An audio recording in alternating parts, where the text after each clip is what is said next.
Bismillahirrahmanirrahim. Hari ini kita akan tengok kertas SPM 2018. So kertas ni adalah daripada silibus KBSM lah. Okay, saya sebenarnya nak fokus kepada topik kadar tindak balas, iaitu bab 7 dalam tingkatan 4. So dalam banyak-banyak tahun, yang 2018 punya soalan kadar tindak balas adalah yang paling basic lah basically. Okay. So kalau tengok kertas KBSM adalah bahasa Inggeris di atas, bahasa Melayu di bawah. So kalau KSSM sekarang, bahasa Melayu di atas, bahasa Inggeris di bawah. So tak kisahlah kedudukannya di mana, tapi kedua-dua bahasa memang ada dalam kertas soalan itu. Okey, so kita tengok soalan ini. Soalan pertama daripada kertas 2. Dua set eksperimen telah dijalankan untuk menyiasat salah satu faktor yang mempengaruhi kadar tindak balas antara, so kita highlight sikit, 100 cm3 asid nitrik yang kepekatannya 0.5 mol per desimeter cube dengan 2 gram zinc. Okey. So rajah 1.1 menunjukkan lengkung graf isi padu gas melawan masa yang diperoleh daripada dua set eksperimen itu. Set 1 dan set 2. Okey, so ada graf tu lah. Soalan pertama, nyatakan maksud kadar tindak balas. Okey, apa maksud kadar tindak balas? Kadar tindak balas adalah perubahan kuantiti bahan tindak balas per unit masa. Okey, itu satu definisi. Kalau tak nak buat perubahan kuantiti bahan tindak balas per unit masa, kita boleh ubah bahan ini kepada hasil tindak balas. Itu sahaja you ubah. So ini definisi yang kedua. Maksudnya you pilih salah satu lah. Sama ada perubahan kuantiti bahan tindak balas atau per unit masa, ataupun perubahan kuantiti hasil tindak balas per unit masa. Perkataan per unit masa mesti ada per unit masa mesti ada yang ni. Alright.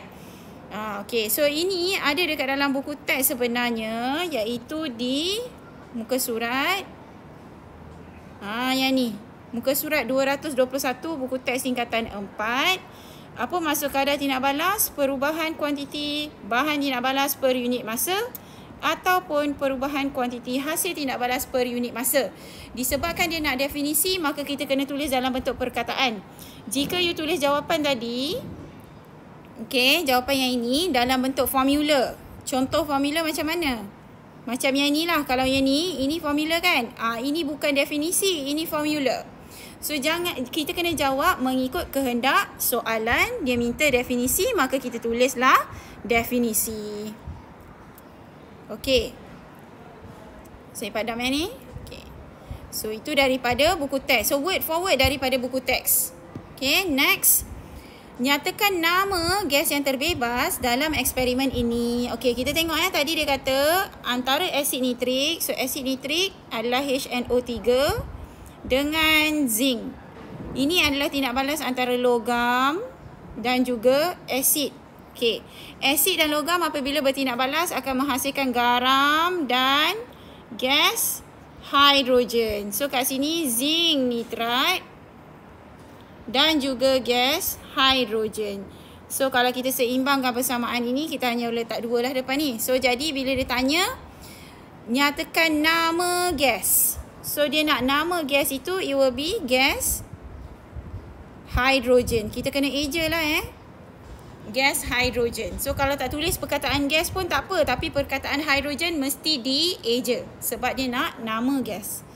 Okey, kita pergi kepada yang seterusnya.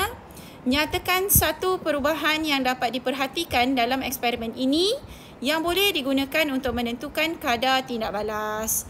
Okey, kita baca balik ke atas ni. Dia nak kaji apa ni? Dia buat graf dekat sini. Ayat dia memang ada dah. Graf isi padu melawan masa. Isi padu gas melawan masa. Jadi apa yang dia collect? Dia collect isi padu gas dalam beberapa minit itulah kan? Jadi dia akan jadi perubahan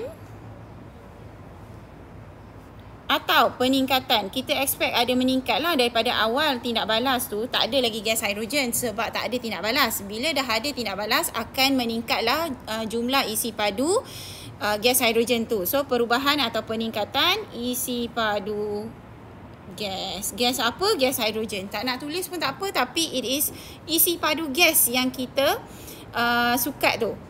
Right? Kalau you bila imagine, okay, macam mana rupa diagram eksperimen ini?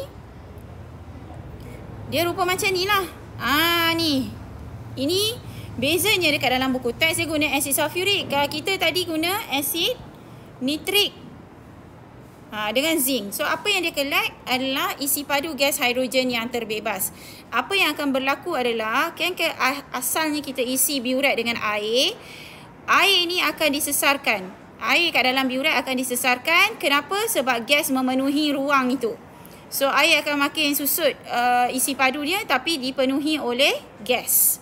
So itu maksudnya perubahan atau peningkatan isi padu gas yang terbebas. Okey. Dengan merujuk kepada Rajah 1.1, kenal pasti satu faktor yang mempengaruhi kadar tindak balas dalam eksperimen itu. Okey, apa agak-agaknya faktor yang mempengaruhi kadar tindak balas. Okey, kalau ingat lagi, faktor yang mempengaruhi kadar tindak balas ada 4. KSSM. K, kepekatan. Yang S yang pertama, saiz bahan tindak balas. Yang kedua, suhu. Yang ketiga, mangkin. Okey. Kepekatan kita tak boleh kata dia diubah sebab dia dah sebut kat sini. Kepekatannya 0.5 mol per decimeter cube. Dia tak ubah yang itu. So, kepekatan bukan option jawapan kita. Okey, mangkin pula mungkin possible mangkin. Mungkin possible suhu, mungkin possible size. Jadi, boleh jadi salah satu daripada yang 3 ni. Kecuali kepekatan je tak boleh sebab kepekatan dia dah fix. Dia dah bagi tahu dah 0.5. Jadi kat sini you boleh tulis size. Nak spesifik size apa? Size zinc. Sebab dia cuma cakap 2 gram zinc. Dia tak sebut ketulan ke serbuk ke. Jadi kita boleh manipulate yang tu lah. Okey, suhu. Dia tak sebut pun kat sini suhu bilik ke, suhu 60 darjah Celsius ke. So kita boleh manipulate suhu. Mangkin. Okey, untuk tindak balas antara logam dan asid, kita boleh letak mangkinnya adalah kuprum 2 sulfat. So satu ada mangkin, satu tak ada mangkin. So kita boleh ubah ni lah. Sizing, suhu ataupun mangkin. Salah satu daripada 3 ni. Jawab satu sahaja. Jangan jawab semua. Okey, pilihlah salah satu. Okey. Soalan B, Rajah 1.2 menunjukkan 2 situasi memanggang 500 gram daging. Dia dah bagi tahu dah 500 gram daging. Okey, nampak tak beza? Yang ini sate, yang ini kepingan daging. Situasi A, situasi B. Soalan dia yang pertama, dalam situasi manakah daging akan masak lebih cepat? Lepas tu dia suruh terangkan. Okey.